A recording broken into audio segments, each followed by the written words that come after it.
one, weren't you?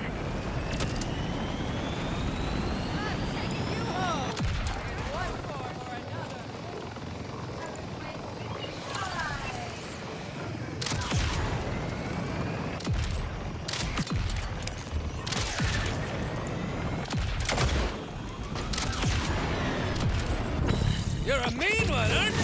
Good. That's all right.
Losing all integrity here.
vile creatures are, well, vile.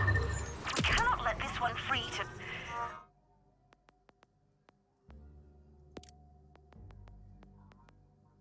reproduce. Troubles me just to think about it.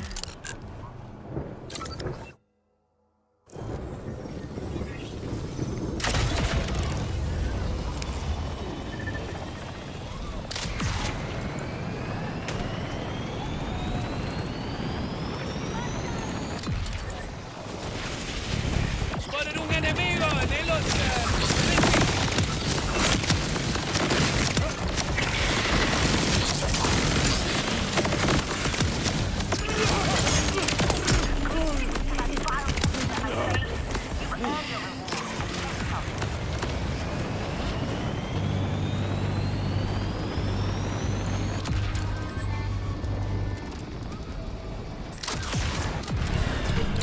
Oh, this one get to play!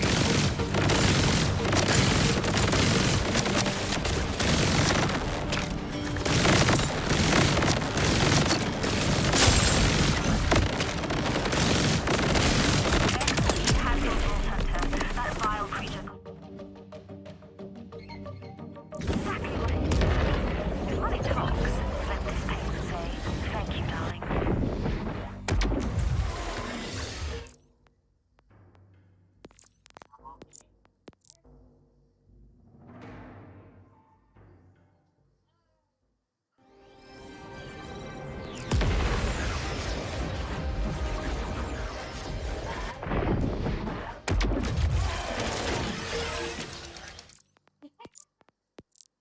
Are you saying, love you, mama? Because I love you too.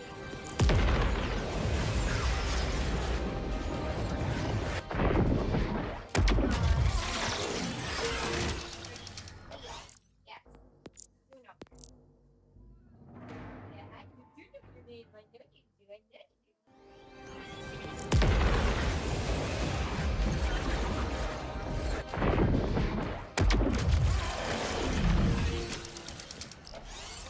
These vile withers are a truly frightening lot.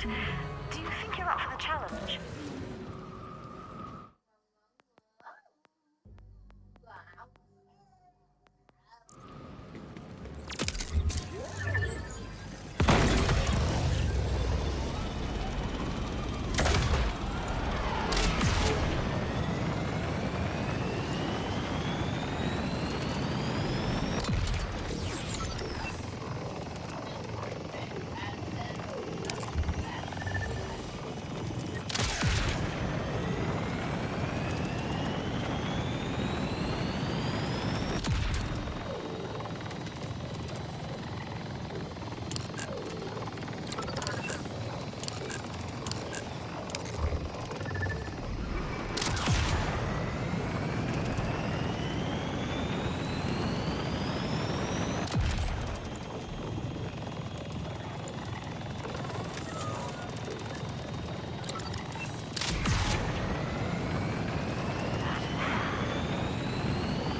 Done!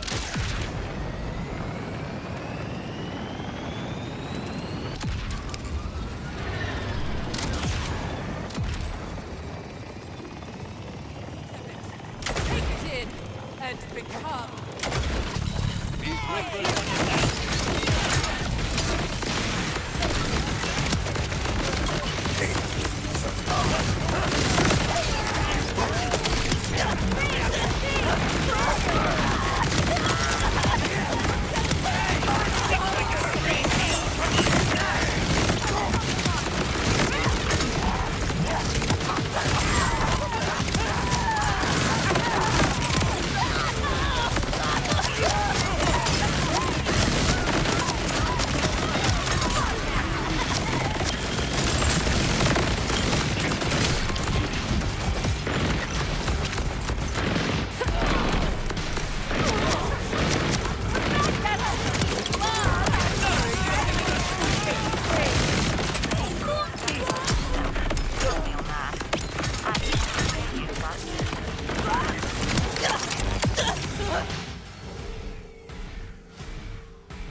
My favorite is you. Ha! You'll never get me, plucky arm!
Scavenge some gear, huh?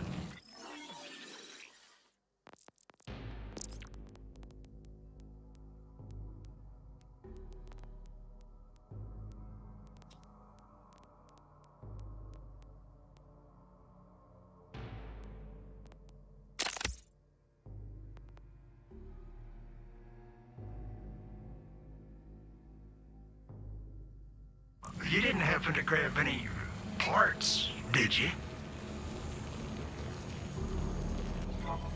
Come to take a look at me goods? Come see me again?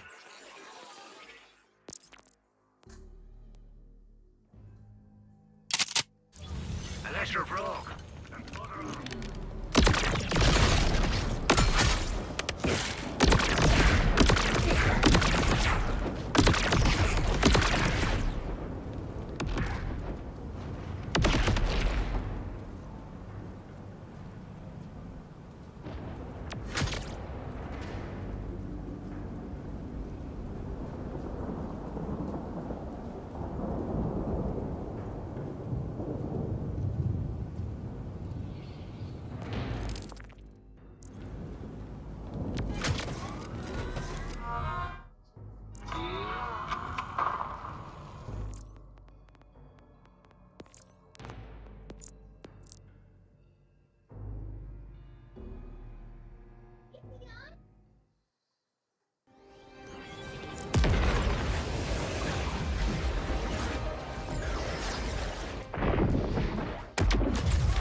Divert all power to shields. This thing has shields, right?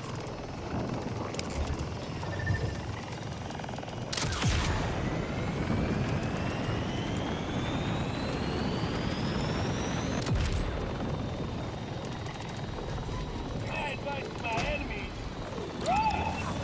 Espera, stop shooting my wheels!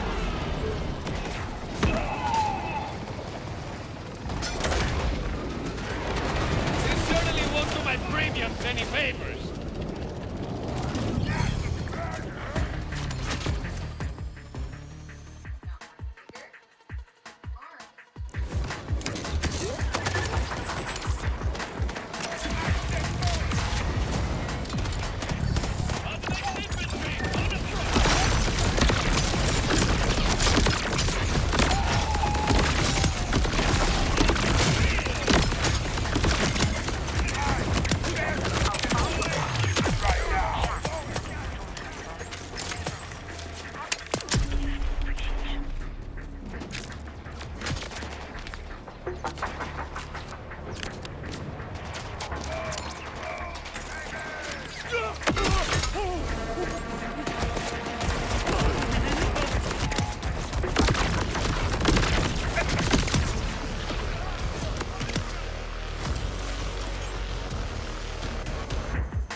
Try another book.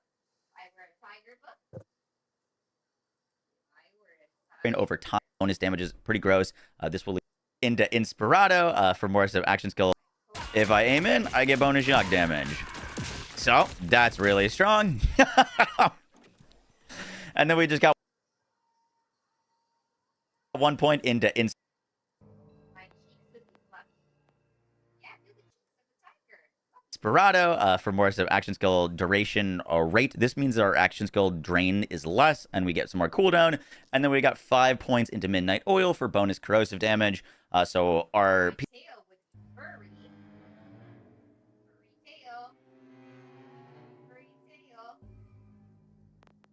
Furry tail.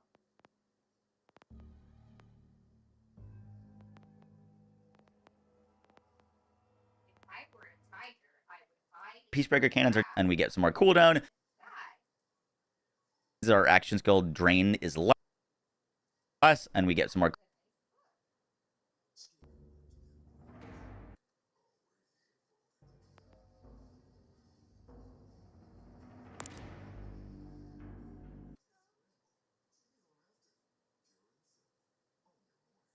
cooldown.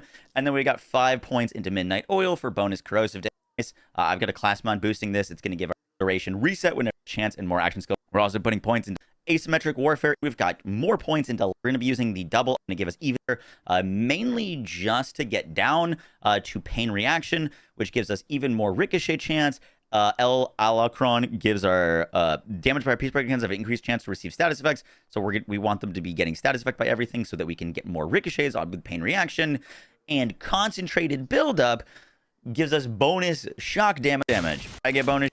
And then we just got 1 point into Inspirato. We get some more cooldown. And then we got in a rate. This means our action skill drain is less and we get some more cooldown. And then we got 5 points into Midnight Oil for bonus corrosive damage.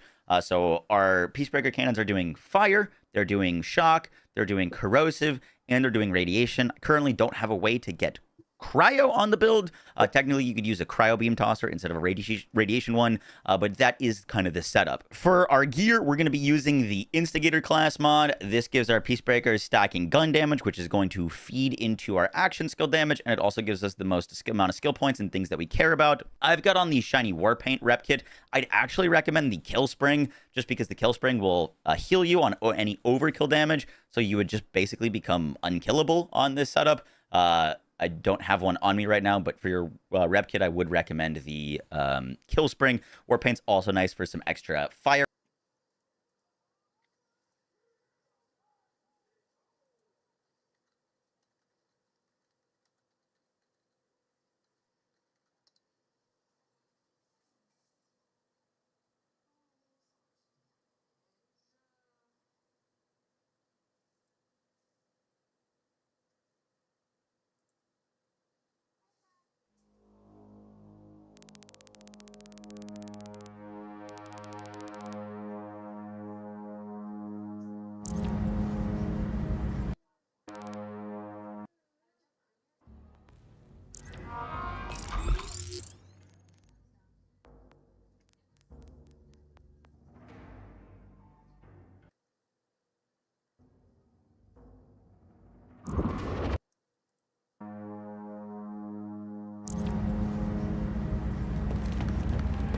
Ready to unload!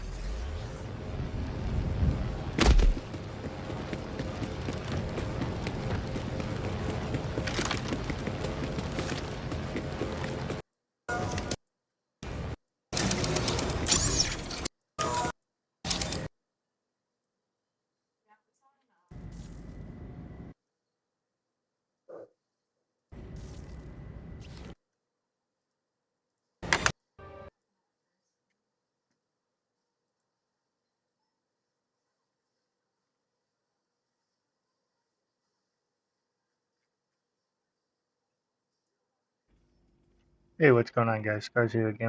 It's a really more healing on it to boost the auger mine.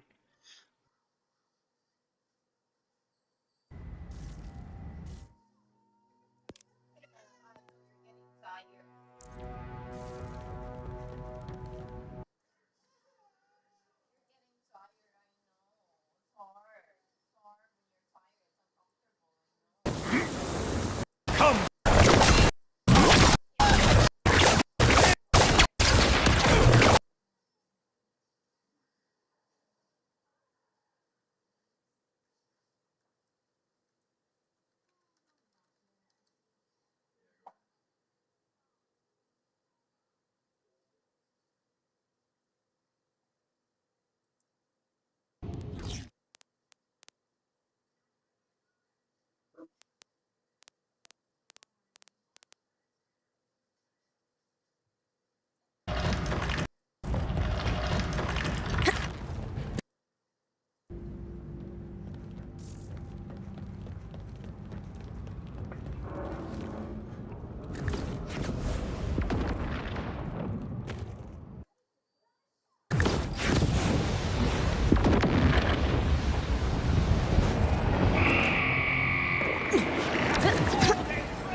You look ridiculous.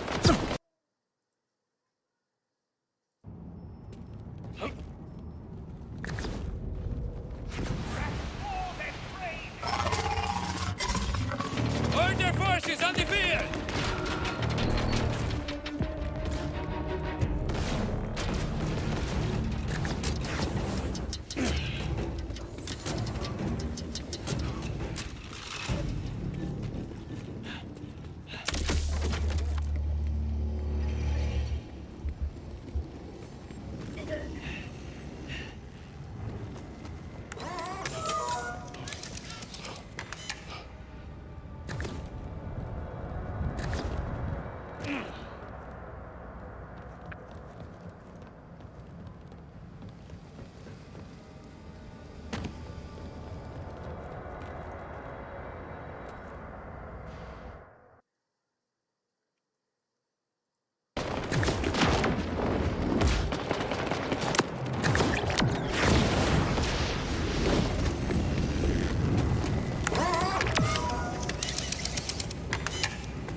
Might wanna duck.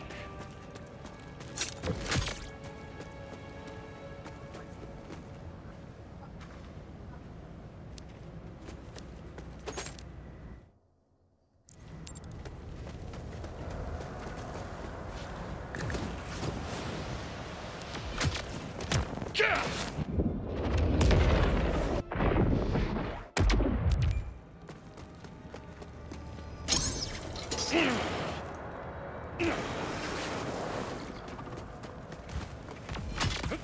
Nice deal.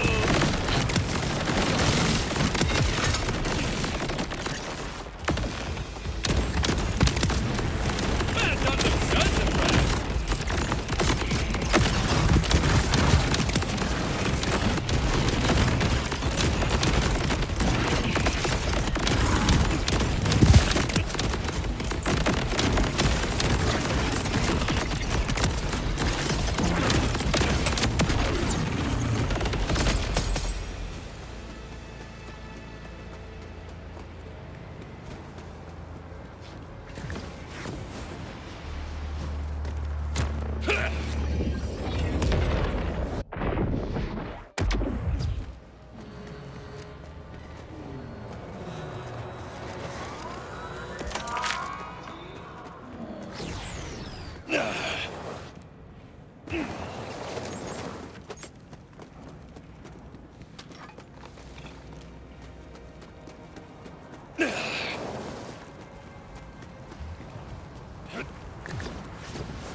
Time to run, friend.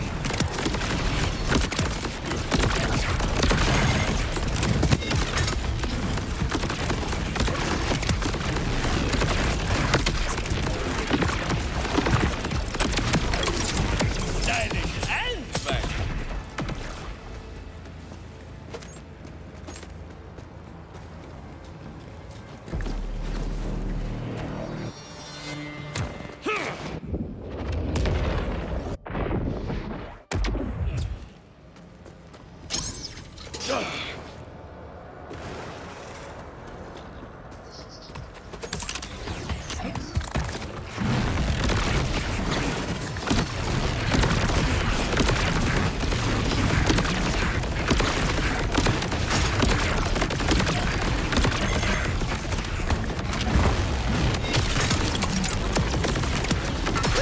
Now, as I recall, I was murderizing something easy.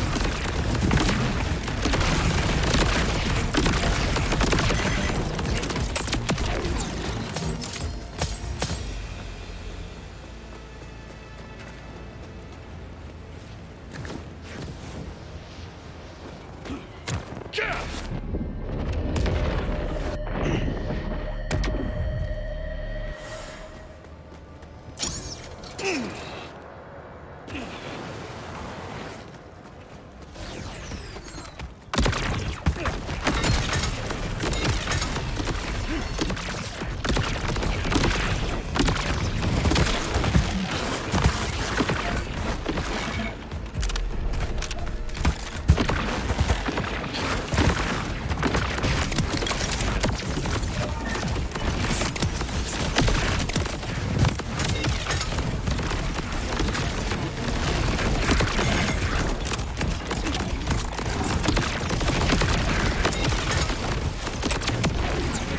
Siéntate.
Nunca fallo.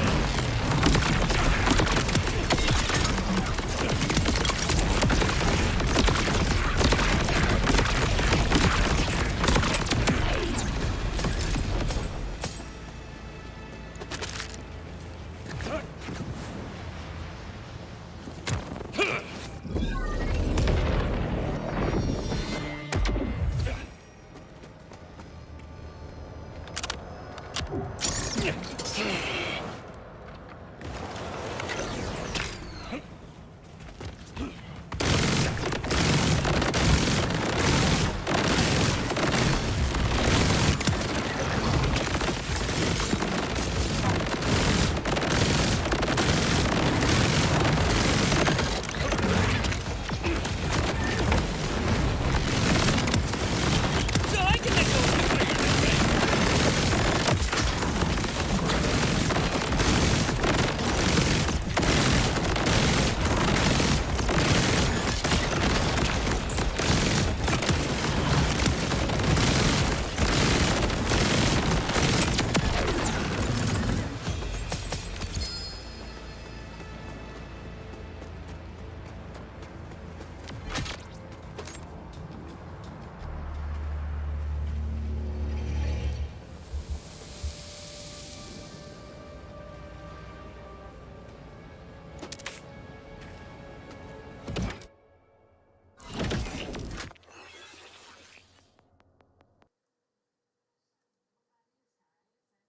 Air rate, and the kill spring. Warpaint's also nice for some extra fire rate and some movement speed. We are using the Vivisecting Penetrator Augment Knife. This is absolutely not required for the build. It is going to help with single target, but it really, I promise you, it's not needed. For your shield, I was using, there's a few options. The Fireworks is great because it's going to make the build even more AFK, because now your Peacebreaker cannons will be launching missiles.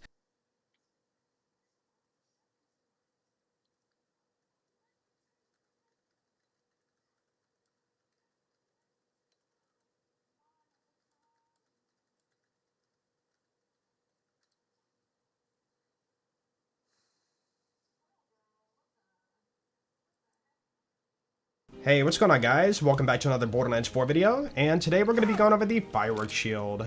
Also, look at that model. Isn't that nice? Very, very cool. To get the shield, you want to farm Splash Zone, one of the first bosses in the main campaign, the Recruitment Drive mission. So yeah, he's going to be over here in the Fade Field.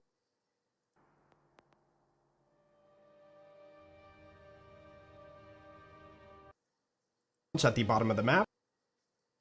Make the build even more AFK, because now your Peacebreaker cannons will be launching missiles.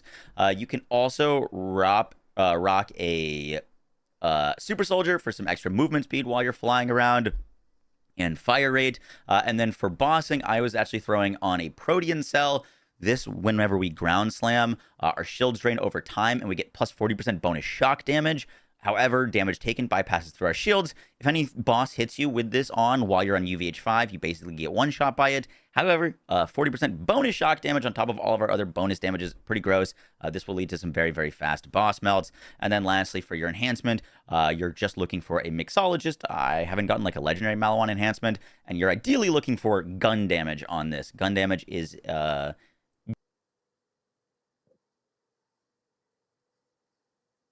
going to massively increase the damage of your action skill. For our specializations, you're going to want to rush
Daredevil to get now with caffeine, I am a gun and a honed mind, and then I got the extra point into bullet train for extra gun damage whenever we're moving around, which will feed more into our action skill. I do think riddle you this would be quite nice on this build and the best defense.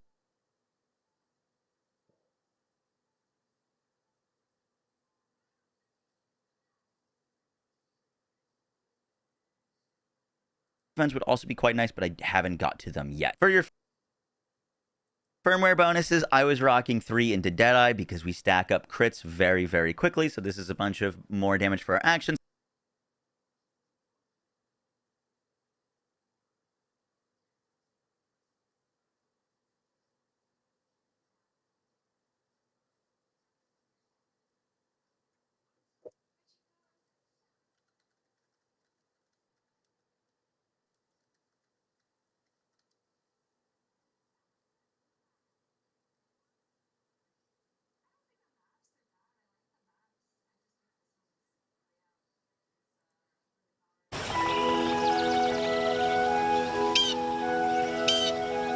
Did you start the claim with TD Insurance yet? Ooh, a blue. Hey, what's going on, guys? Beeflatin here with a brand new video today. Today we're going to be talking about firmware and the thing that you can do with it to enhance your build, make yourself stronger, and just generally clear mobs and bosses far easier and far better based on the build that you're trying to build. So firmware, hey, what is going on, guys? It is the gear sets that Gearbox was talking about. If you take a look and see, you'll be able to see how some items have this 0 out of 3 on the bottom. That's going to be your firmware gear set, right? So what that does is whenever you have risky boots, for example, in this case, it'll have multiple different abilities. If you have 1 equipped, you'll get the first ability. When you have 2 equipped, you get 2 abilities, so on and so forth, right? It makes it so that you can combine your gears together and also get the benefits of these slots. Now, it's kind of annoying to do because there is a firmware machine that you can go to. The firmware machine allows you to transfer firmware from one piece of gear to another, but you just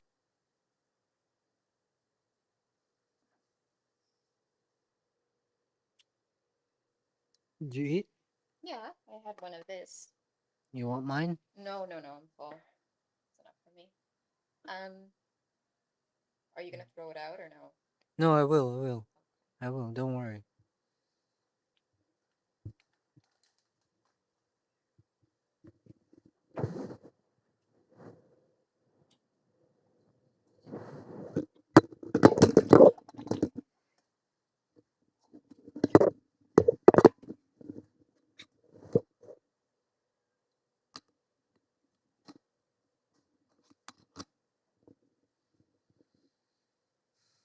destroyed the original one in the process. So if I want to get the risky boots one for like I was showing, or even this risky boots one, If I want to move this one to another piece of gear, I would have to destroy this one in the first place. Now, firmware can only appear on 5 pieces of gear. It can only appear on your rep kit.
Your ordnance, your enhancement, your shield, or your class mod. They will not appear on any weapons. Lastly, a way to get firmware, and a really quick way to get firmware. We're outside a splash zone. It's a very fast boss, very easy to kill. All you got to do is just kill him off a bunch of times, reset him, and pick up all your pieces of firmware. The neat thing about firmware is that you can tell automatically what firmware it is, or what is going to be dropping as firmware. If you take a look at the beams, you can actually see that there's like this white beam that's going up beside them. That makes it obvious that it is a firmware piece of gear, so you don't have to look at every single individual. Makes it obvious that it is a firmware piece of gear, so you don't have to look at every single individual one. Every single firmware. That makes it obvious.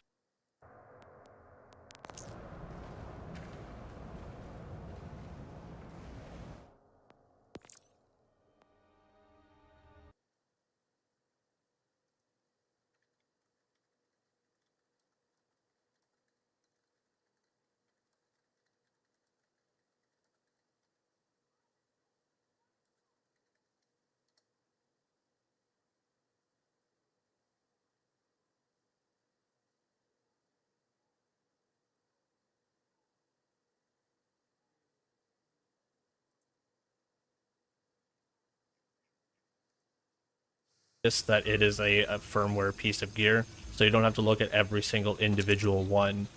Let's go ahead and kill Splash Zone. I've already killed him a couple times before recording this video, and we can take a look at what I'm talking about.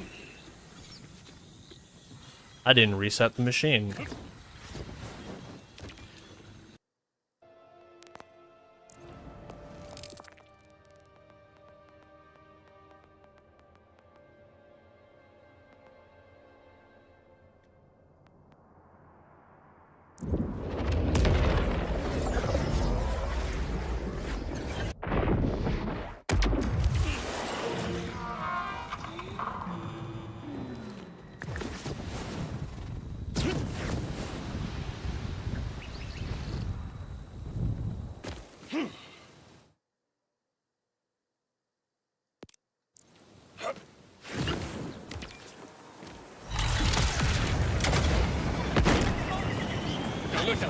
Don't look down.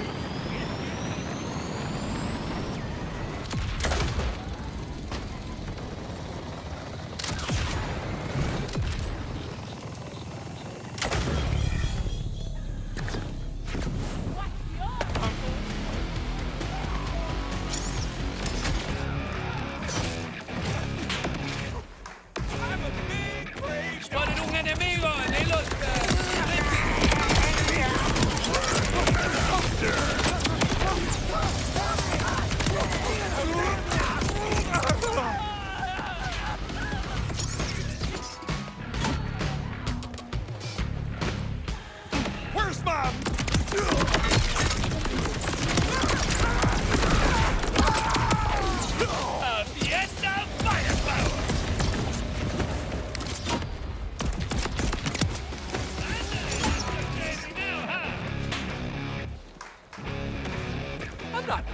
thinking.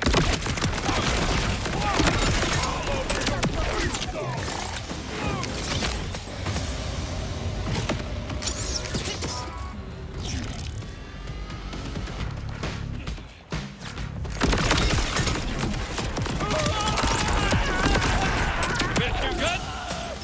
Please say it.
you got? Like a really big one.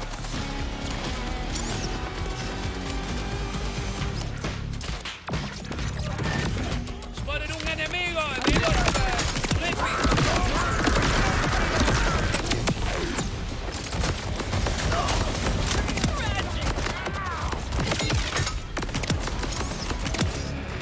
I am one hell of a shot if I do say so myself.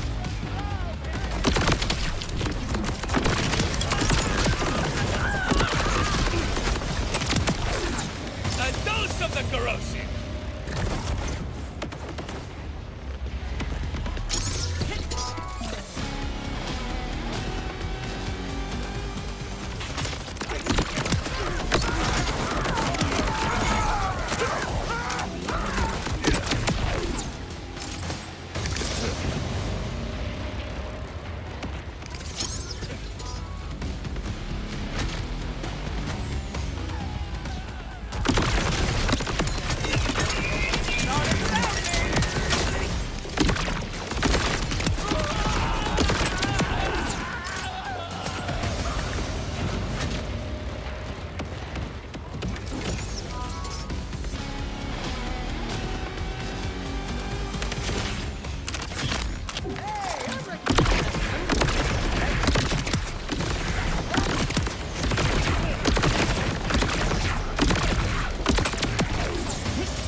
Oh, no, sir.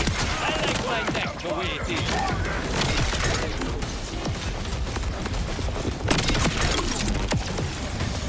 Fuck.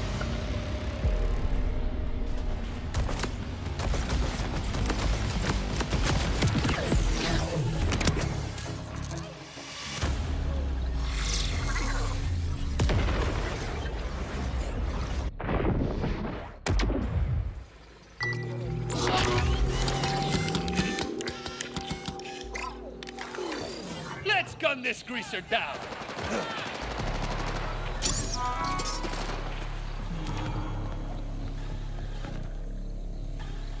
I don't even miss the taste.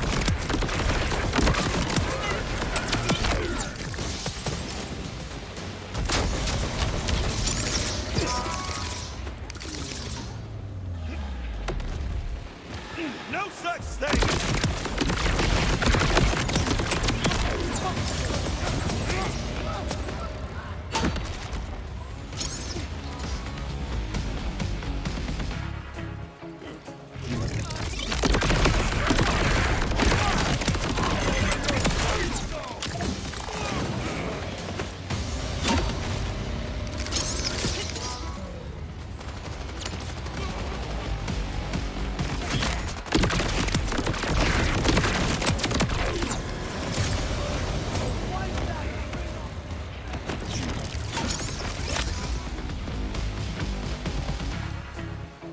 Look what the electric cat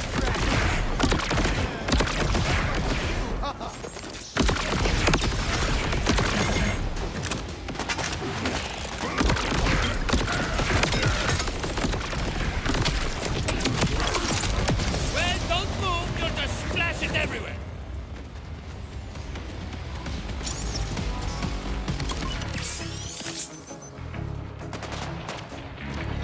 I told her so! You stole my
Slice and dice the splice.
Base damage that we can hold for a mixologist because base damage. A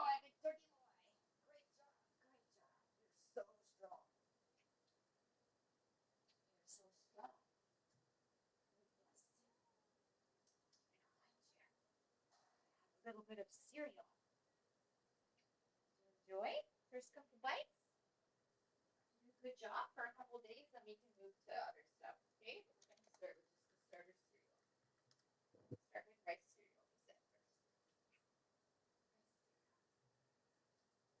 And you can move to the other stuff I got. Got some apple stuff, corn stuff. I like it.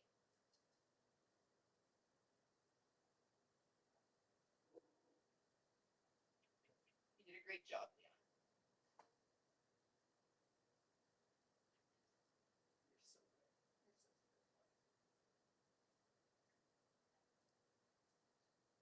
So there are quite a few secret interactions that you may have not known about in Borderlands 4, and I kinda wish that I knew some of these myself, my first time playing. That is why today I'm going to go over some of the biggest things the game doesn't tell you, as well as many more mistakes to avoid along the way. Coming up to number 1, you can actually send items back to your bank without even physically visiting it. The way to do this is simply right-clicking on any item and then marking it with the bank tag. In this case, you can mark as many items as you wish from different categories, and assuming you have enough space left back at your bank, you can then just press and hold V to send all of these items back to it. In this case, it's going to send all of them from all different categories, but just keep in mind that in the current display, it's only going to show the ones marked in the current category you're in. But rest assured, every single one of them will be sent there. And yes, this is going to just save a ton of time, especially when you're out farming and your inventory is about to get filled. You can simply send a lot of them back and then continue farming without being interrupted. Moving on to number 2, you can actually reset your skill points for absolutely free. Well, kind of, so let me explain. So if And then you can move to other free stuff. Vegetables. But that's basically just his milk mixed with a little bit of shredded rice. That's what it is. Because if you give him a lot, at first it will overwhelm his stomach. So just a couple of bites to increase his palate and get him used to eating something other than milk. And he can move on to other purees, eating more. Good boy, Leon. I'm so proud of you.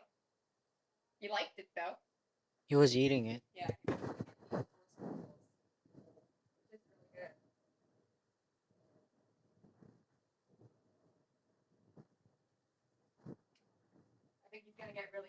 when I give him like the fruit stuff, the vegetables and fruit, he's probably gonna like it more.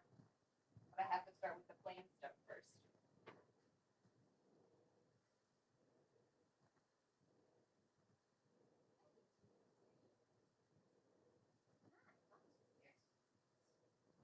Where are you going? You want to get this butterfly toy? This is Mama's phone. It's not a toy.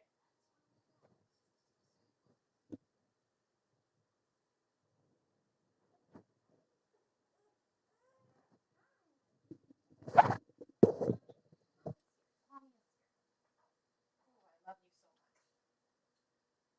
You're a big boy. You're a big boy.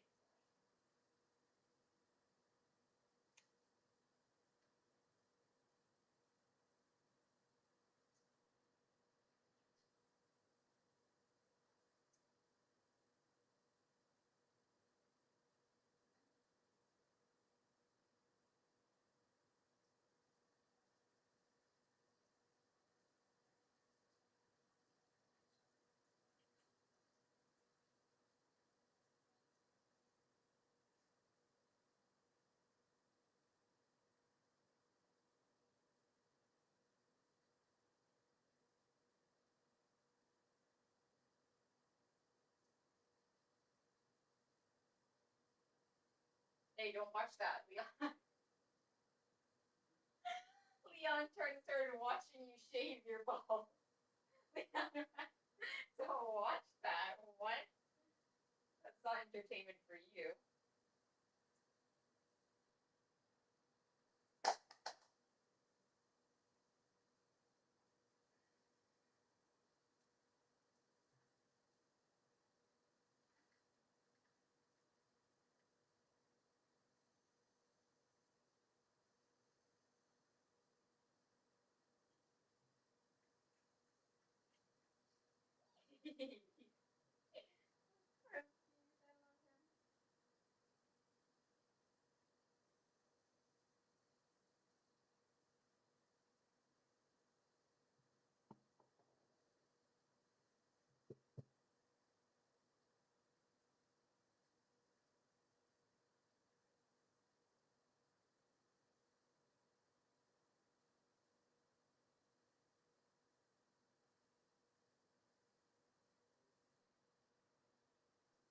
Want me to hit rank 1 so you can bother me my iron fist or something?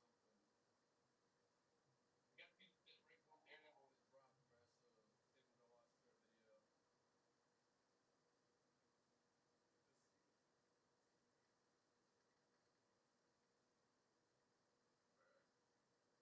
Something kinda hurts. I ate a lot of my shit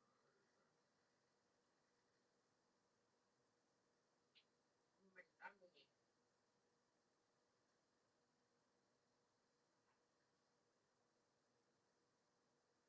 You want to play here? You want to sit here and mommy will give you bubbles?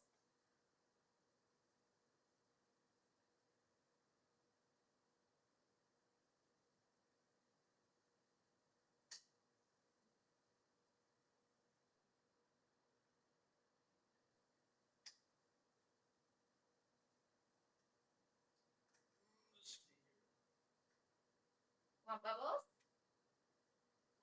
We're gonna do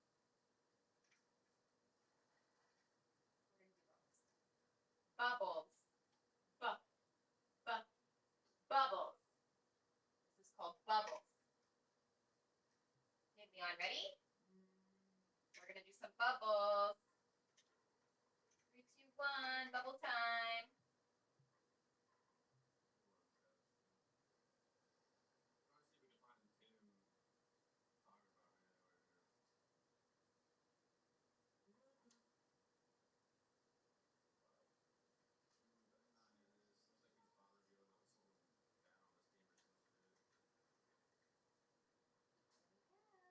Three, two, one. Blow the bubbles.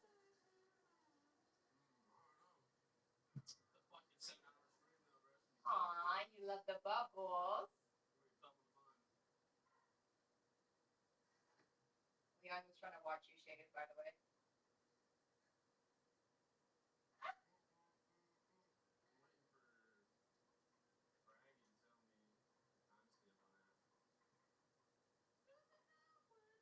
Watch the bubbles. Landing on Daddy's ear. Oh, it's landing on you.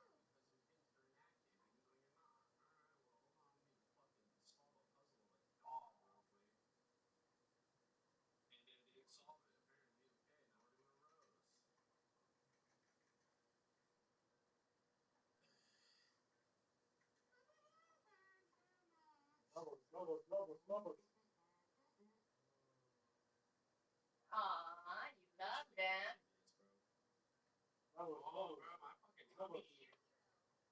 Big leg, so cute.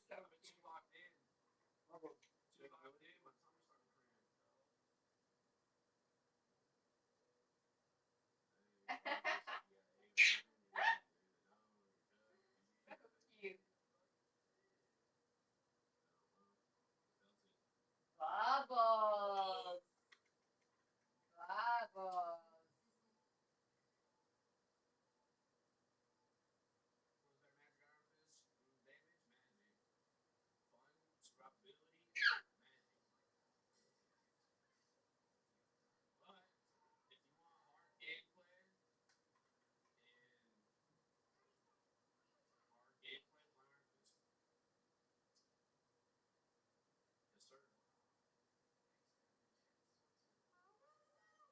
Bubbles? Like Google? Yo, appreciate the follows on Twitch, guys. You guys are going crazy on Twitch, man.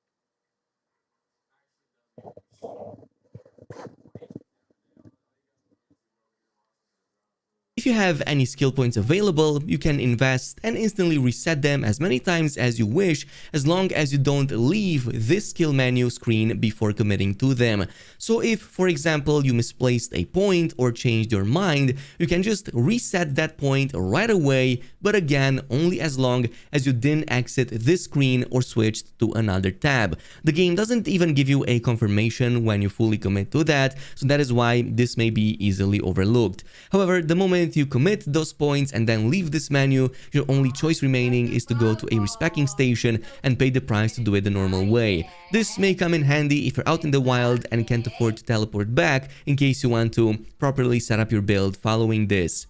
Moving on to number 3, fishing can actually give you some very strong legendary loot, including a very powerful legendary grenade. But you may be doing it wrong, so let me go over this really quickly. First of all, you're going to find these fishing spots across many bodies of water randomly spawning, and in this case, you're not just going to want to yank things out of the water, as chances are you're going to mostly just pull off trash. Instead, pay attention to the hook icon right here in the middle, and if you see it completely static and semi-transparent, wait for a little bit until it starts doing this animation, where it starts wiggling and also slightly increases in size. That's going to indicate this is the perfect moment to go ahead and pull it out, which more often than not will now cause some of this loot explosion that, at least in my case, had a lot of chances to actually give legendaries on quite a few occasions, even starting at low levels.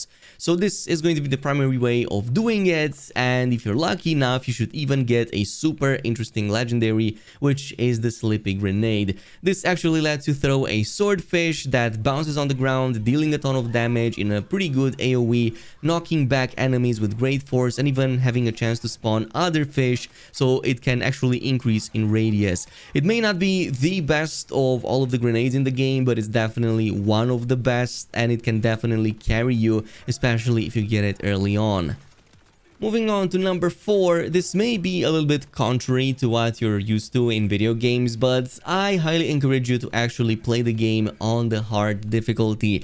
Yes, I know it's probably going to make the game harder for you, but you don't have to do it right from the start. The moment you find your build to actually be very strong, especially after getting Splash Zone done, I recommend going with the hard difficulty. This only increases the damage enemies deal against you by a measly 10%, but this is going to increase the loot quality for you, which means you're going to have more chances at legendaries.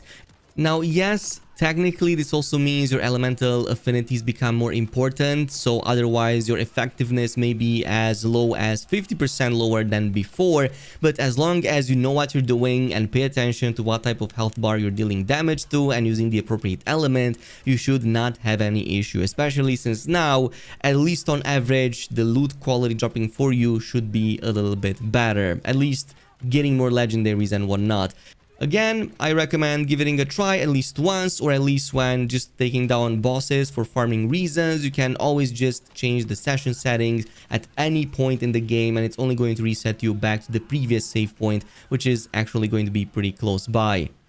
And since we were on the subject of boss fights, at number 5, my next recommendation is to try to unlock as many of them as you can. Not only is this going to give you access to even more farming, to even more legendaries, because a lot of them have dedicated drops, but you will notice that as you get closer and approach endgame, there are weekly bosses that get a special benefit every single week. For example, this week we have this drill site over here that for the longest time I completely ignored and never appeared as a rotation on my map until I actually went ahead and did it, and I noticed that now I can do an improved version of it by just paying Iridium via the weekly, of course, challenge, which in this case had much better chances to provide those legendary drops out of that specific encounter, even though it did become a little bit more difficult.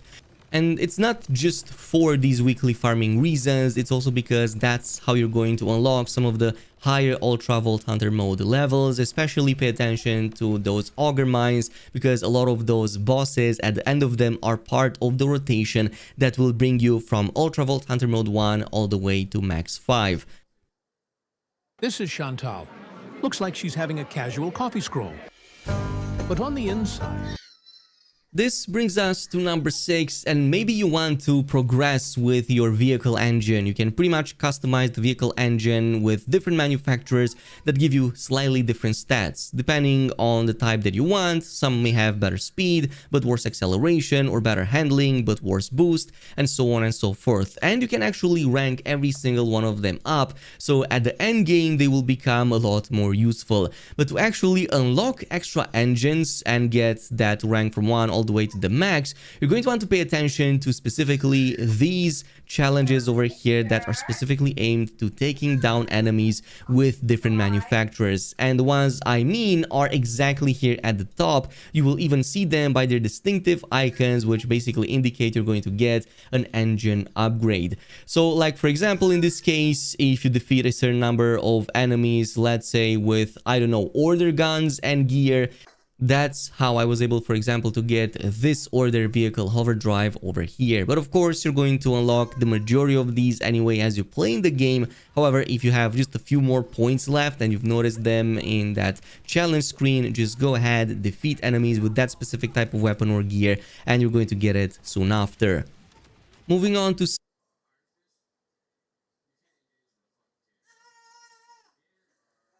So you finally hit level 50 in Borderlands 4. What do you do now? Well, the first thing I'll say you want to do is do your Ultimate Vault Hunter 5 to get to the hardest difficulty. And to do that, you open up your inventory, go over into your missions tab, go to challenges, then you'll see Ultimate Vault Hunter. What you're going to want to do is start at the bottom and go in a alternating pattern and go from bottom left to bottom right, bottom left, bottom right, bottom left, bottom right. That is the order that you're going to do these missions, because I know a lot of people are doing this thing where they just read certain ones and they don't complete. You have to do what happens before in order to unlock the next one. So left, right, left, right, left, right. That's how you should.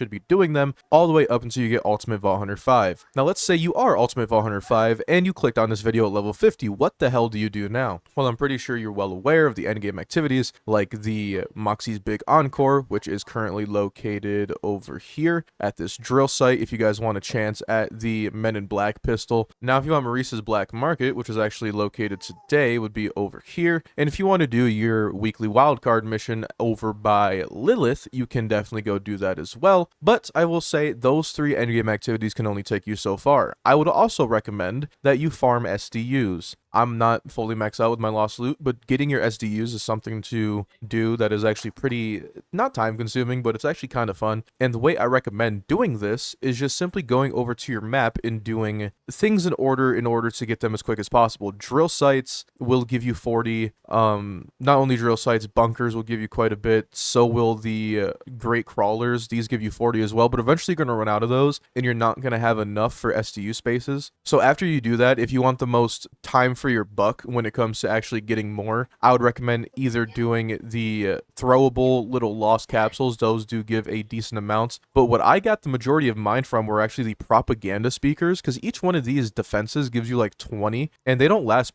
that long. If you're just running around doing them, they are actually pretty damn easy to do. But get those SDUs upgraded, get them maxed out, might as well. Something for you to do. You could also go around the map and do all the collectibles in each area, and if you have OCD like me, you like seeing all the green completed areas and you want to see all these blues turn green, and that's my goal, hopefully before any DLC content drops. Not everybody plays this way, not everybody's a completionist, but if you do fall under that category, that is definitely something fun to do while you're waiting for content to drop or waiting for the next weekly activities to refresh, because they do refresh in 12 hours, and this video will be coming out prior to that reset, and I'll probably tell you guys where the black market is afterwards. Another thing you could do other than that is make sure you get all your safe houses. Those are probably the easiest ones around the map, plus you want to get all the teleportations around the map, and doing all the bunkers, doing all that will actually unlock certain bosses that drop dedicated loot. So you want to do these activities anyway because they will allow you to farm more gear, see more enemies, and all that good jazz. But not only that, you should be doing side quests. I have completely abandoned my side quests and I need to start doing them after recording this, because there's some bosses I simply cannot fight because I have not seen them, because I haven't unlocked them during side quests. So do your side quests. It would be even better if you could know which bosses drop from certain side quests based on YouTube videos or other information out there, so you could target which ones are there to give you the most potential to unlock the most amount of bosses to fight, because the more bosses you could fight, the more content you could do, and the more legendaries you could farm, and the more fun you can have. Another thing you should be farming is firmware. I know that's going to be another one that people are like, oh, what do you mean, what's firmware? Firmware is actually a pretty basic thing that people are overcomplicating. It's not anything similar to crafting your own weapons. You're not crafting your own weapons with firmware. If anything, you're just adding another layer of buffs. If you ever played any MMOs like New World, Final Fantasy, ESO, BDO, any MMO really, you know, in those MMOs you can put extra perks on your armor, and traditionally those armor perks have like 3 bonuses, and if you have more than 3 bonuses you get a set bonus. So very similar to old school MMOs where firmware is just basically that. So firmware isn't color specific. It doesn't matter what color the item is. Firmware is, it could be on anything.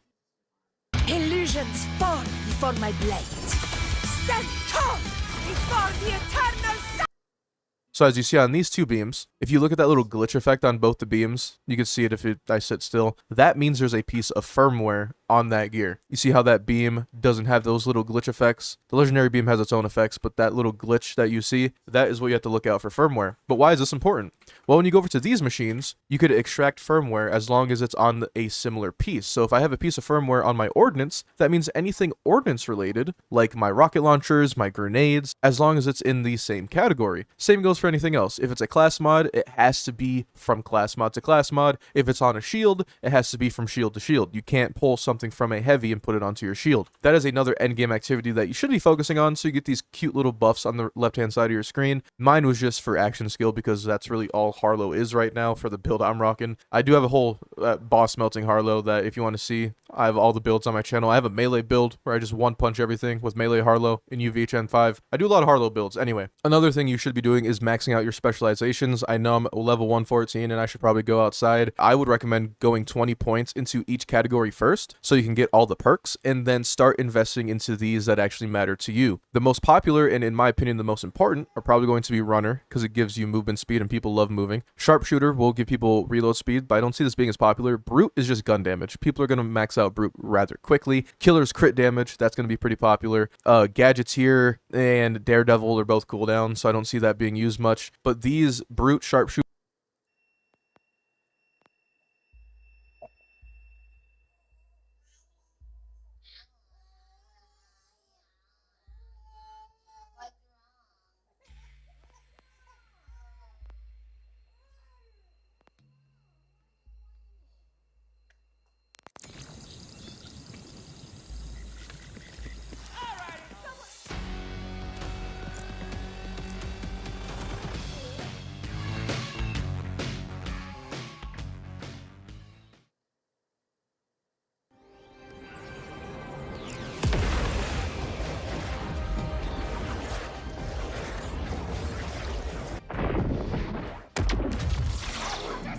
If anyone was wondering, I found the bad guy.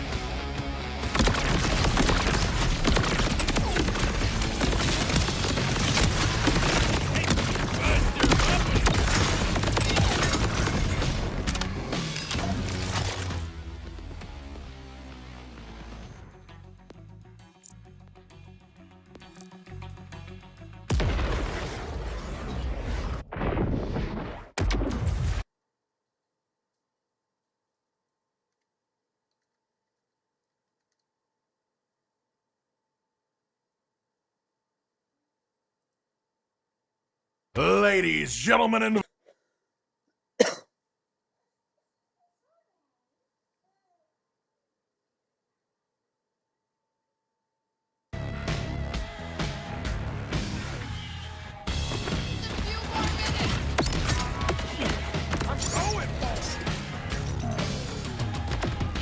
wasn't hanging back on purpose. Redbird!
Not too close. They will get too close to getting struck.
What are you even?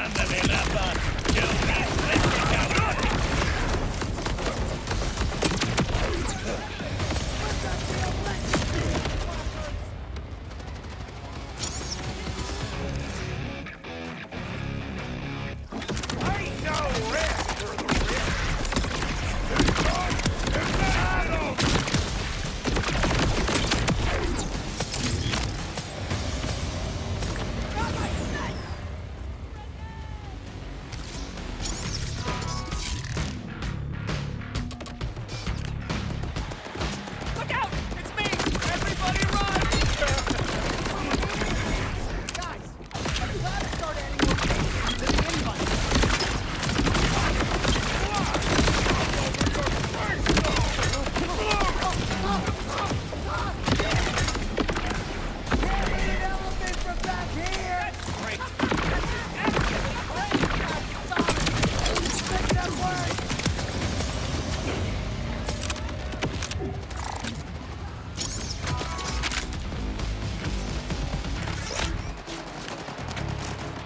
What's everybody laughing at?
they're so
time to put that shooter to work.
Tirador versus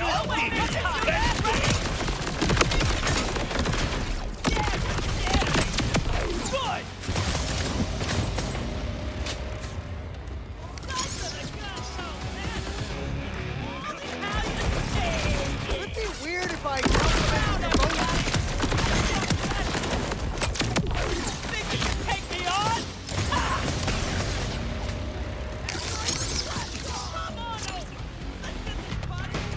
Wait, with the fire?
capping.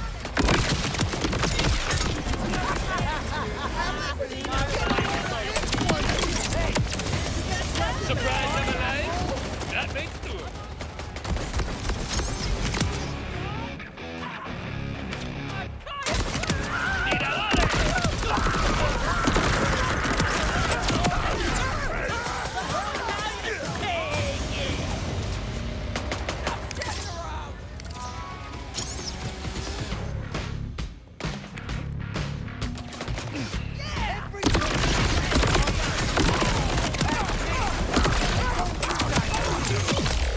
Somebody ought to throw me a party. Hey, not me.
Got a tip for another order supply pod that needs your delicate touch.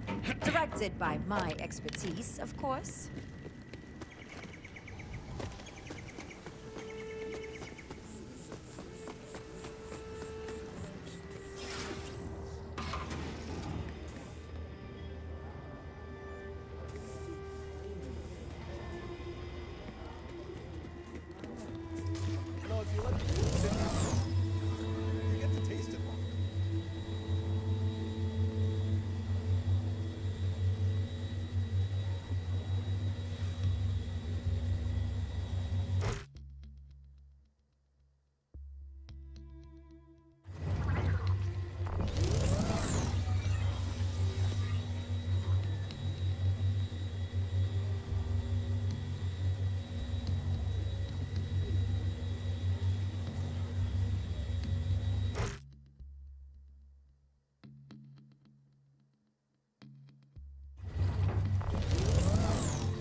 Got a tip for another order supply pod that needs your delicate touch. Directed by my expertise, of course.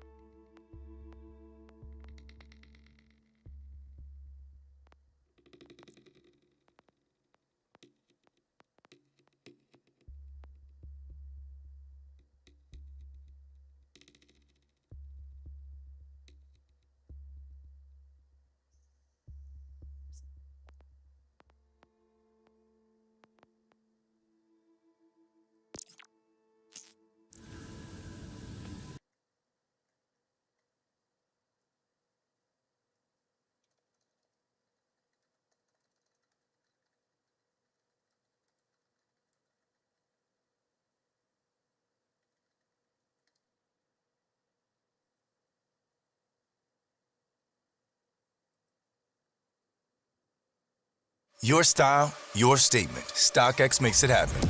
From iconic sneakers to electronics and the latest collection. In this Borderlands 4 video, I bring you what in my opinion are the top 5 best grenades you need to get your hands on. So let's get into it. How's it going, guys? My name is DPJ, and if you do enjoy the video, leaving a like really helps me out, and if you like what you see and want to see more, be sure to subscribe.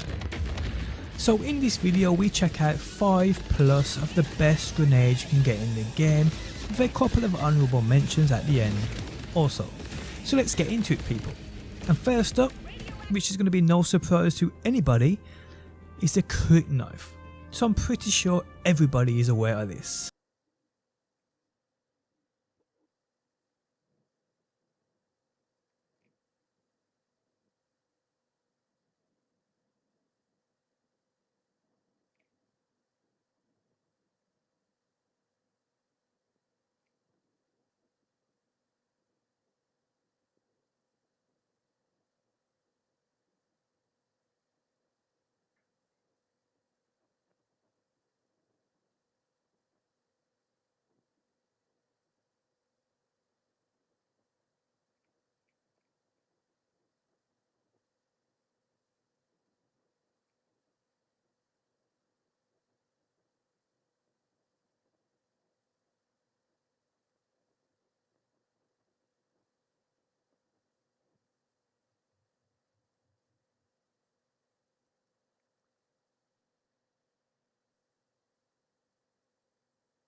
Recently, I had made a video talking about how you could get like 22 legendary an hour, which was impressive, but now there's a method for getting 200+ an hour, and this is legit. This is no glitches, this is not messing with your save file, and it works on all platforms. And a big shout out to Ben Cole on my Discord. He is the evil genius behind this strategy. It is so OP.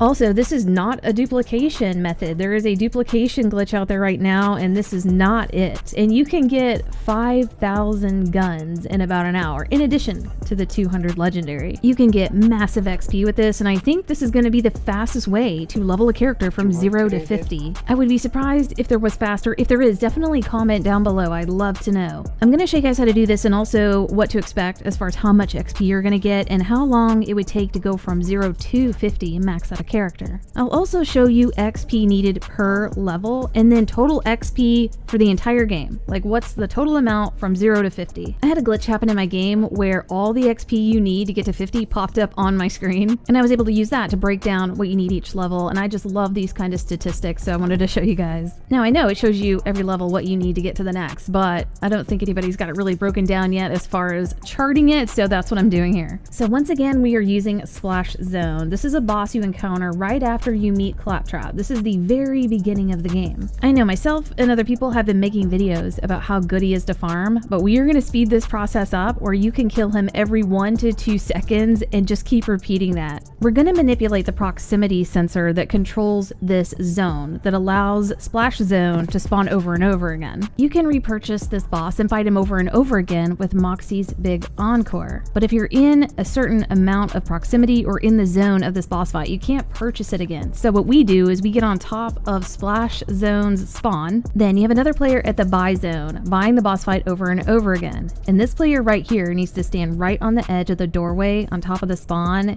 and jump up and down. When you jump up, the game thinks you're not in the zone, so he will spawn in while you're in the air, and you just kill him and then jump again, and he will spawn in over and over again. And there's plenty of guns and plenty of loadouts that can insta-kill him, so you can keep this boss fight going every second. This is Ben's footage here. He's using Rafa. He's got his skill tree maxed out. He's level 50, and he's using the red skill tree with Peacebreaker cannons. And the way he has it set up is the cannons are doing all the killing. It's an action skill that stays active as long as he gets critical kills. And he's getting so many critical kills so fast, the action skill stays on the whole time. It's unlimited. Now, Ben is very techie. He likes to do macros, and that's where his controller will do everything for him. So he's got it jumping non-stop, and he is manually shooting right here, but he doesn't have to. That just speeds it up a little, but he could put his controller down and his loadout will kill this boss non-stop. And I'll briefly go over Rafa Rafa's skill tree and show you what he's doing. But first, I want to show you footage of me up there. This is my perspective. I'm Bex the Siren. I'm using my taser build that makes me super overpowered. I've been going on and on about that in all my videos, but yeah, I'm using a Vladoff SMG with a taser underbarrel. And I'm also getting unlimited action skill with my cat. With the way I have it set up, I'm just getting kills nonstop and it keeps the action skill going. Also, I'm manually killing him and jumping. I don't have it macro, but yeah, once he jumps out, he's dead. I jump right at the end of his bar, about to be disappearing, and then he'll spawn right back in. And it's pretty rapid, but I don't think it's as fast as Ben's build with Rafa. Now here's a perspective of me watching Ben. He's jumping on top of that spawn, and I'm high enough above the arena that it doesn't detect me. But if I start to walk down those chains, it will think I'm in the arena and you will not be able to purchase and restart the fight. But watching that health bar, you can see how fast he is killing him.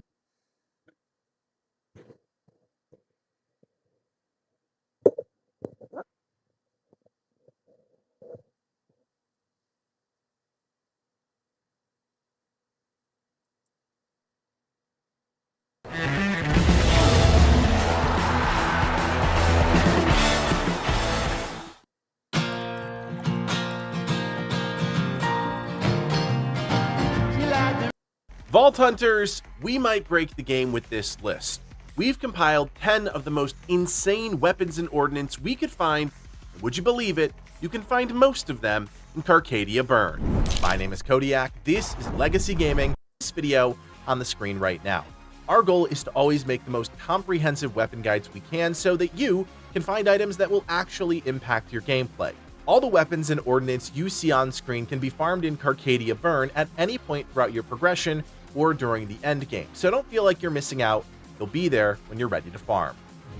If you're looking for a strong daedalus gun with the ability to call down a massive space laser, look no further than Oscar Mike, a powerful assault rifle with 2 unique perks. To find this weapon, you'll need to fight Gen 1, a unique boss that you can only access through Moxxi's big Encore system after you've completed the Fault Hunting quest, which you can pick up from the bounty board in Carcadia. You'll complete the quest as usual, but the end encounter is actually against a boss, Gen 1, who has a blue and yellow health bar, so plan accordingly. Once you defeat the boss as part of the quest, you'll unlock Moxxi's system, so you can farm it the proper way.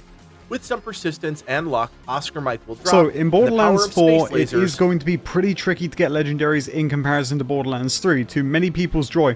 But if you are struggling in the campaign and you want to get your hands on some legendaries to help you out in your playthrough, you are going to want to come to Moxxi's Bar. This is the place to go because it is extremely easy to get some free loot just like it was in other games. Or well, I say free, you are going to have to bring some money. Okay, so first of all, it's important to note that in order to get to Moxxi's Bar, you're going to need to come to Carcadia Burns. So the Borderlands weapons, because all you have to do is find Moxxi. There she is. And all you have to do is go up to her tip jar and give her the big old tip. That's right, Moxxi. And you need to give her just enough money until you get the kiss effect from the jar, at which point she is going to just pull out a gun to give you. And there are 2 possible guns you can get from Moxxi in Borderlands 4. I've had this take 10,000 gold, I've had it take 20,000 gold, I've had it take 5,000 gold at one point.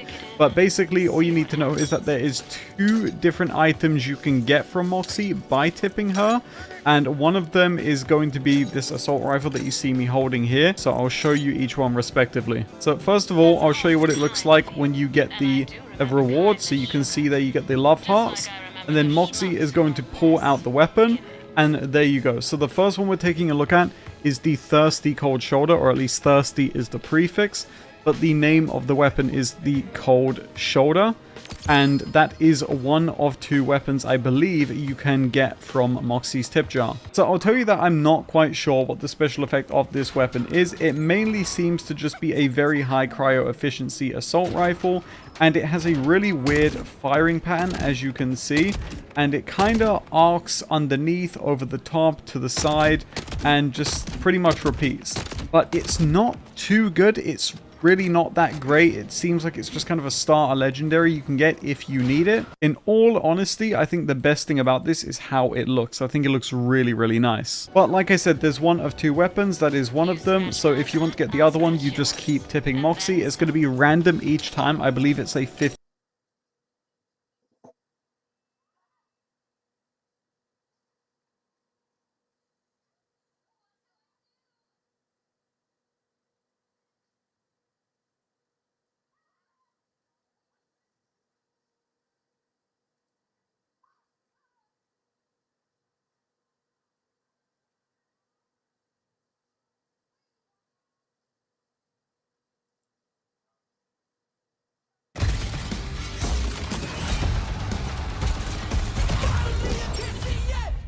Yo guys, what is up? Max on Borderlands 4 video, and today we're going to be going over what, in my opinion, are the top 10 must-have legendaries or pieces of gear in Borderlands 4. Now, the criteria for this list are, like, mainly utility. Things that will help you in your journey in Borderlands 4, whether that's doing challenges, whether that's killing bosses, whether that's keeping you alive, whether that's having your action skill up all the time. These legendaries, regardless of what build or what character you're playing, will provide massive utility to help you and your experience in Borderlands 4. I hope you guys enjoy the breakdown. Let's get right into it. Coming in at our number 10 spot, and by the way, this list is not ordered by usefulness. They're all very good. But at our number 10 spot is going to be the Bod shotgun.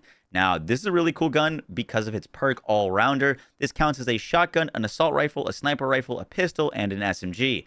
Now, this shotgun does pretty good damage. You can make a build around it, especially with like Vex and her Bloodshot build, where you can shoot this and it counts as shooting a sniper rifle. However, where the real like usefulness of this comes from is it counts for all of your challenges. Let's say you hate using assault rifles, you want to get the challenge done where you need to use an assault rifle, this counts as kills. So getting kills with this will rank up your XP and your challenges 5 times as fast, basically, as any other gun. So for example, I'm currently at 440 kills with an SMG. We've got some enemies in front of us. That enemy is dead. That enemy is dead. If we go check our missions now, that is with the Bod shotgun. Now I'm at 441. So I'm getting progress towards kills. It does look like my bleed might have stolen the kill there because I have bleed right now. So if you're doing challenges, make sure that you're mainly getting kills with your gun and not your skills. But it will stack up your challenges while you're playing. For the Bod shotgun, it drops in the Carcadia district in Dominion at the Toil of Spoiling Vis abandoned auger mine. Coming in at our number 9 spot is the Rainbow Vomit.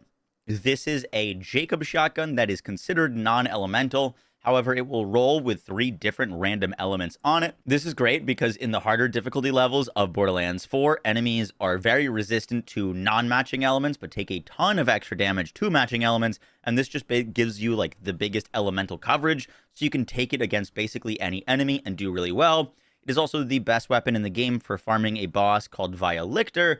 Vialictor is immune to most damage in the game that is caused by skills, meaning you cannot proc bleeds on his first phase. You can't damage him with neutron capture on Harlow. However, he does have a soft spot, basically, that if you shoot the Rainbow Vomit, the projectiles go in and bounce around and kind of like bore bunker him.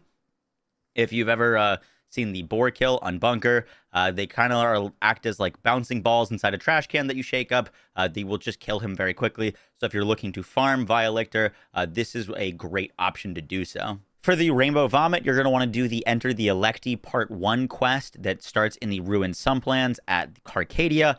This will lead you to Enter the Electi 2, the Council Divided, A Traitor Within, and the Mole's Gambit. You need to do all of these side quests to fight leader Wilhelm, who will drop you the Rainbow Vomit. At our number 8 spot is the Wombo Combo. Now, this is one of the best ARs in the game, just in general. However, when you fire this thing, it fires explosives as you shoot, which have a pretty large radius. This gun is one of the best in the game for dealing with vile enemies. Vile enemies have multiple crystal parts on them, and they can be real pain to break all of the crystal parts individually. Shooting at them, the Wombo Combo does enough AoE splash damage that it's very great at dealing with vile enemies quickly because it'll hit all of their crystals kind of at the same time. So if you're looking for a weapon to swap to deal with these tougher enemies, this is one of the better options. The Wombo combo drops from the Ripper Drill Site Saw Clenched. This is in the Ruined Sumplands in Carcadia, right above the Judgment Labs silo. At our number 7 spot are general underbarrel attachments. Underbarrels provide some of the highest burst damage in the game, and they can help you deal with any tougher enemy or boss. My personal favorite is the Spread Launcher. This rolls on Dullahan Jacob shotguns, and this attachment is fantastic for one-shotting vile enemies, for one-shotting bosses. It is super, super helpful. It's on a decently low cooldown, and if you're ever struggling, finding one of these can really make a difference. There's a lot of other underbarrels, such as Vladoff SMG tasers, Malawan shotgun beam tossers, the Alt-Fire energy disc that can roll with Jacob's parts that will allow you to one-shot basically any boss. In general, just keep an eye out for underbarrel attachments on your guns. If you're struggling in damage, they can really help out. For like general farming of purple gear, such as spread launchers or the pen knife, I'd recommend farming either Splash Zone or Ripper Drill Sites if your build has good clear speed. Coming at our number 6 spot is the Kill Spring Rep Kit.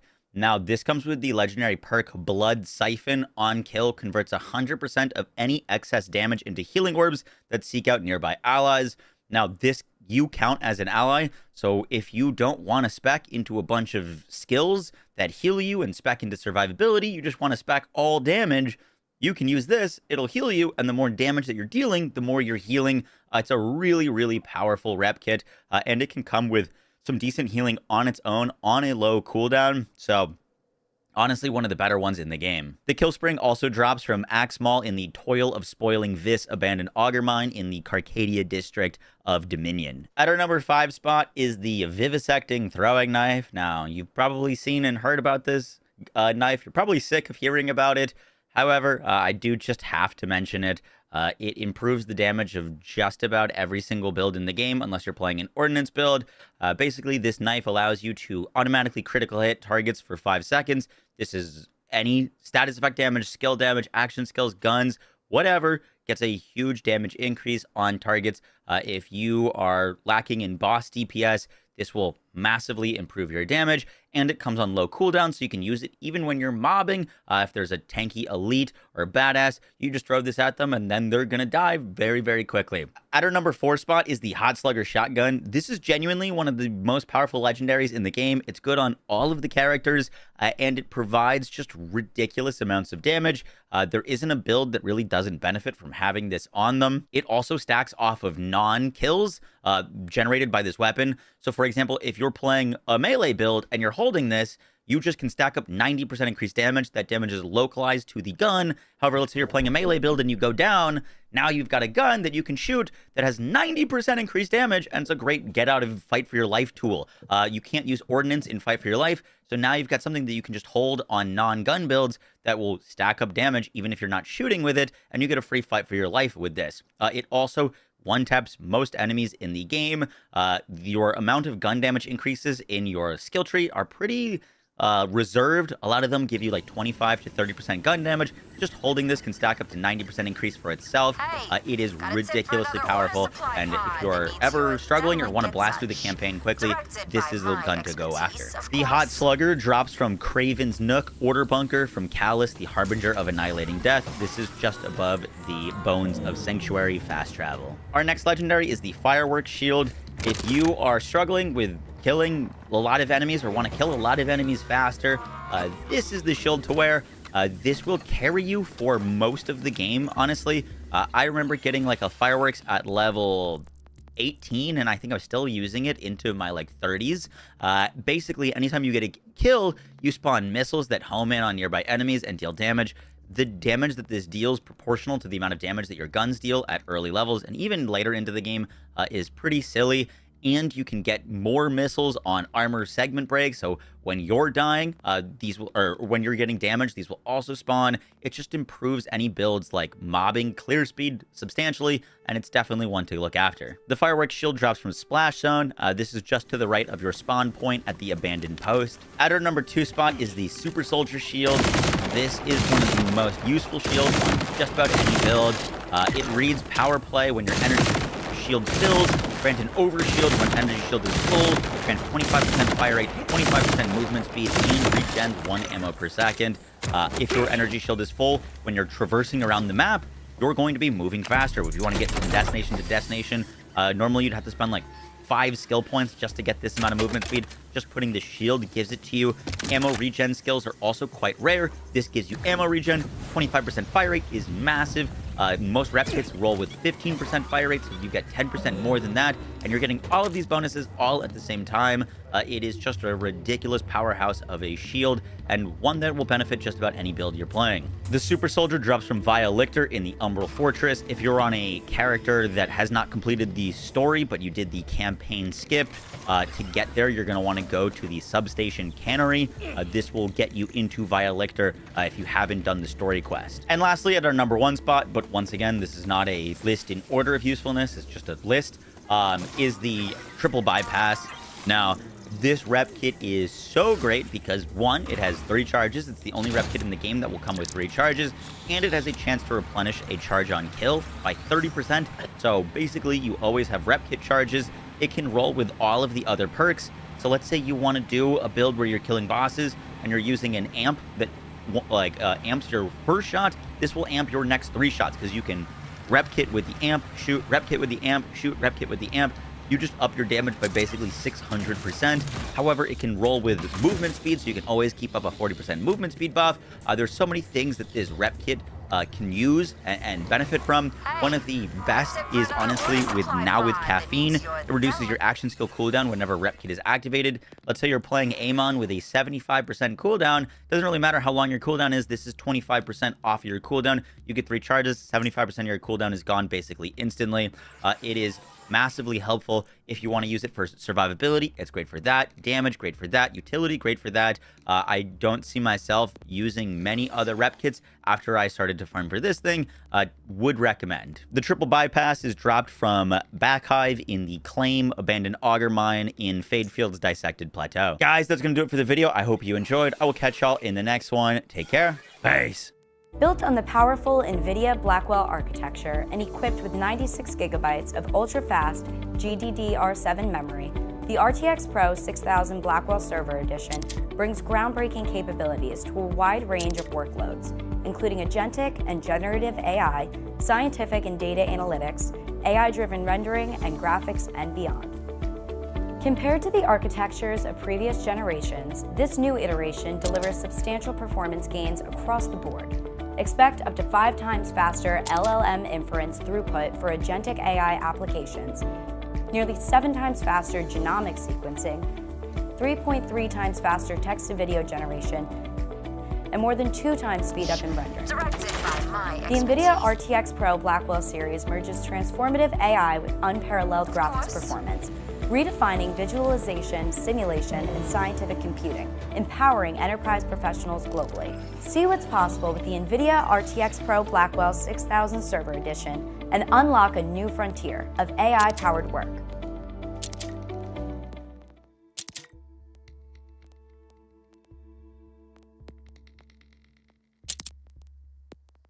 It captures everything, from action items to key decisions. And after every call, you get a clear summary. But where it really goes to the next level is that it's the only AI note taker that connects your meetings to the rest of your work. So stop stressing about taking notes and get the AI note taker that works for you. Get ClickUp AI Note Taker for your next meeting.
Madadala kayo na Toyota. Don't miss out. Get in and go sa inyong local Toyota dealer today.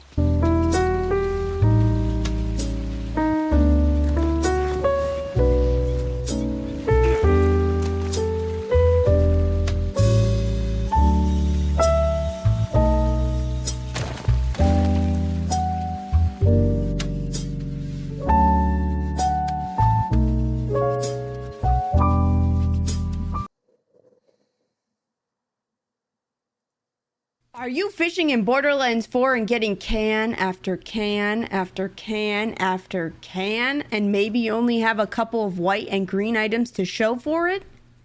Well, in this video, you could be swimming in legendaries, from the slippy fish grenade to a random assortment of loot that you gather through your fishing adventures. Hey guys, it's Tweety Expert here, ready to tell you all about the fishing in Borderlands 4. I was one of the first people to find fishing during the Borderlands 4 Fan Fest, so it was very fitting for me to make another fishing video telling you all about the things that have to deal with fishing. We're gonna go over a couple things. We have the fishing secret that I'm ready to tell you, the save quit farming spot that if you want to fish your day away you can, or take a leisurely route. I will show you both. I'll tell you about Slippy, the fish grenade that you can go and pick up at any local lake or river in Kairos. And lastly, the Echo 4 customization that you can only get for fishing. Now let's go over the fishing secret. So first off, you're gonna have to find these fishing locations. The only places of where you can fish are where there's little splashes in the top of the water where you can see fish kind of jumping out, and an interact button for your grapple. There, you'll just press your grapple in order to call for the fish. But most of the time, that's just gonna result in a can. Now the secret is to look at the animation and have patience. Because eventually the animation is going to widen out. It's going to create these little yellow dashes around it. And that instant that it changes from that one animation to the opening up is when you cast your grapple to catch the fish. And if you've done it right, you will get loot spewing out of the fishing hole.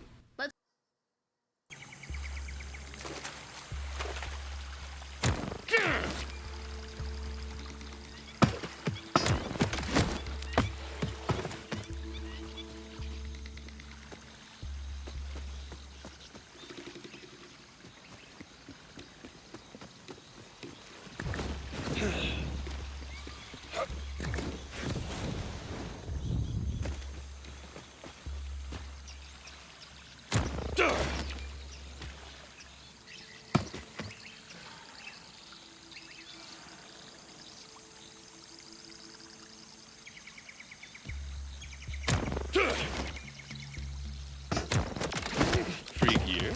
Para mí. Qué suerte.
go through a slow motion timing to show you exactly. You're going to wait for that specific moment where it's going to change, like right there. At that point, you are to press the grapple button and that should time it correctly. If done correctly, it will have 5 items popped into the air, but you'll have to grapple them before they hit the water. If they hit the water, they are gone and they will not be in the lost loot items. You cannot get them back ever. You have to time yourself to be careful because if you pick something to grapple out of the air early, you're most likely not going to be able to get the second item either. Most likely you only can get about 3 items maximum. Also, if you're just unlucky, sometimes there's just 1 item that pops out instead of just the can, but that means you still did it correctly. Now, the items that can be thrown in the air are going to be cans, explosive barrels, loot items, and actual fish. The loot... There's more! Slippy is a fish grenade that deals a bunch of melee damage similar to the fish slap of previous games. As you initially throw the fish, it's going to spawn 2 fishes instead, and they're going to start just flailing around on land until they eventually go away and explode. Slippy is a pretty awesome grenade, and if you have a lot of melee damage, it can be very helpful, and just an overall strong, powerful grenade that you can get at the very beginning. As seen here, it decimates a lot of psychos. It does a lot of damage. Also, be wary because it does do self-damage, so don't try to step under the flailing fish above your head. But it's okay, because it's very worth it when you get to throw fish at your enemies. Now you might ask yourself, how do I farm for this a little bit better than just randomly stumbling around? Well, if you don't mind save quitting, near the Fade Lands at the bottom right, there's a really good pond that is a great place to farm for some fish. For example, if you want to save quit farm, you're going to go into the pond, look for a fishing spot. If there are any, you fish them, or if they're not, you're going to save quit out. There from the main menu, you're going to continue into the character, past the warp screen animation, go a little bit forward, and check for fishing spots once again, and the process continues. But if you're in it for more of the fishing edition, go a little forward and main menu. They are simple. If you want a pond that is mind save quitting near the Fade Lands at the bottom right, there's a really good pond.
Keep it together. Come on.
Te atrapé, pescadito.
Freak you.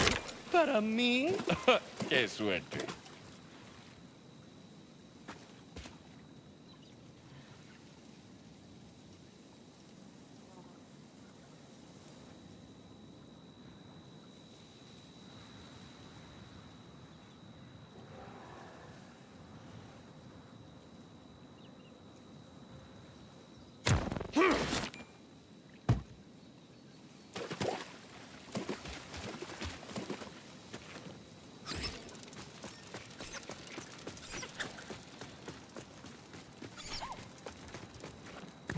Time to handle customers.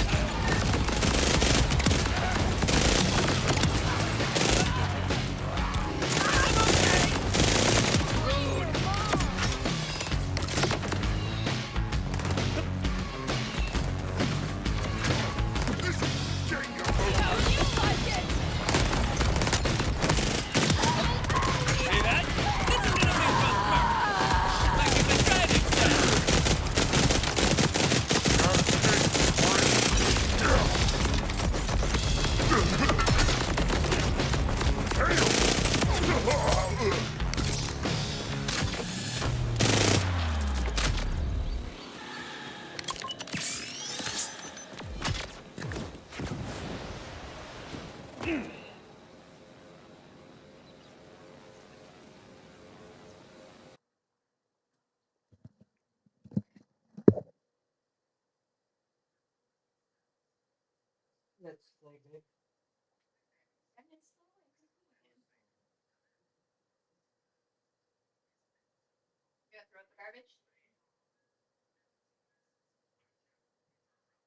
You gonna throw it in the garbage?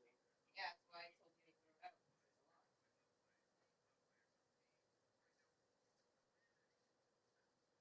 You don't want to eat more milk?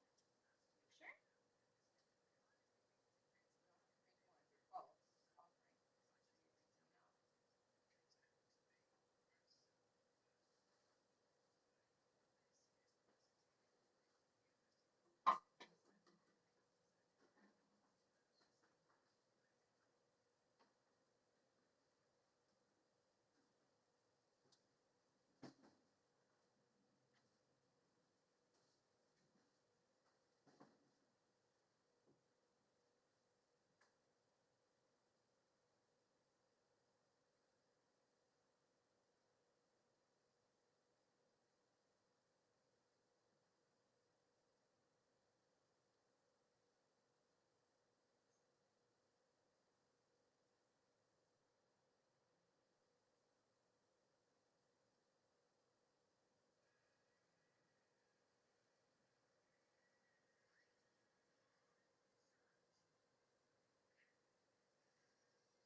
Whiskas pouch.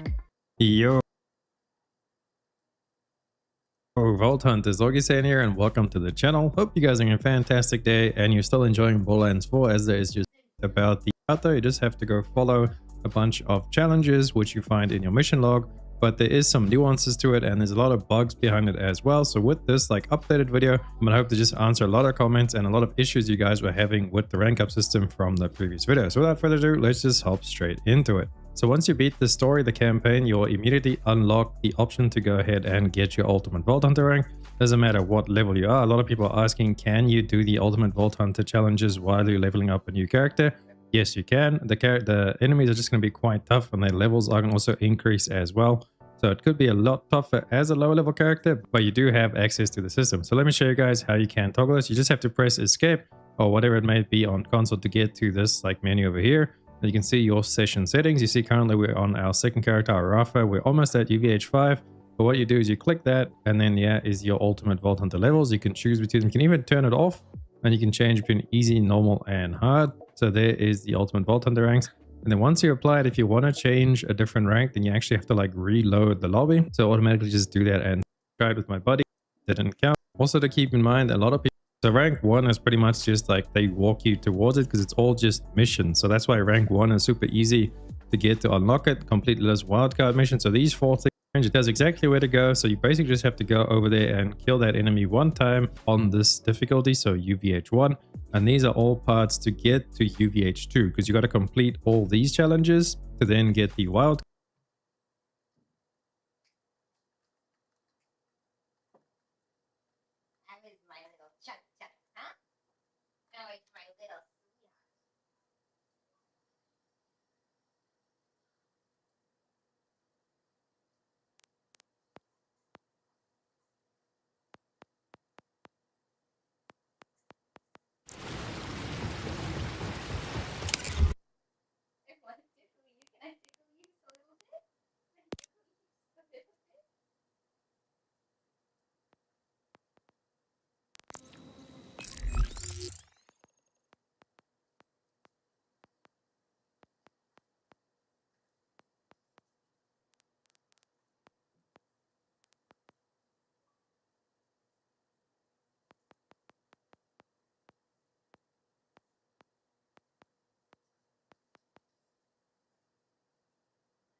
Hey, watch the adventure!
I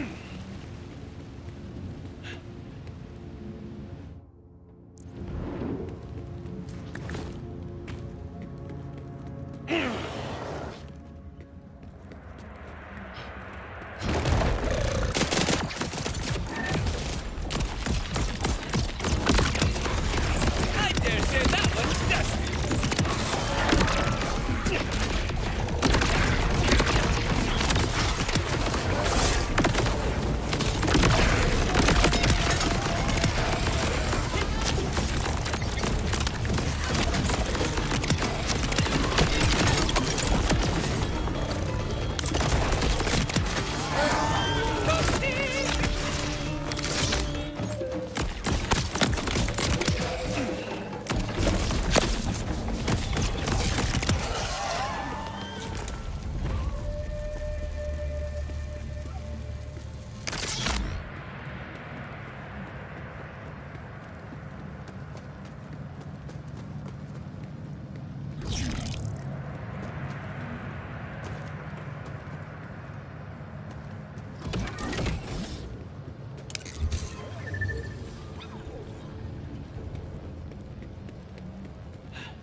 Come on, let's do this. Red or black? Of course. That's the 1000th time. And I'm betting on zero. I won. Epic Bets. VIP experience. No gimmicks. Download the app, TonyBet. We're here to play.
Don't look down, don't look down, don't look down!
This certainly won't do my premiums any favors. Catch me! Should go see if that guy's alright. Oh, carrying a bunch of cash. Losing all integrity here.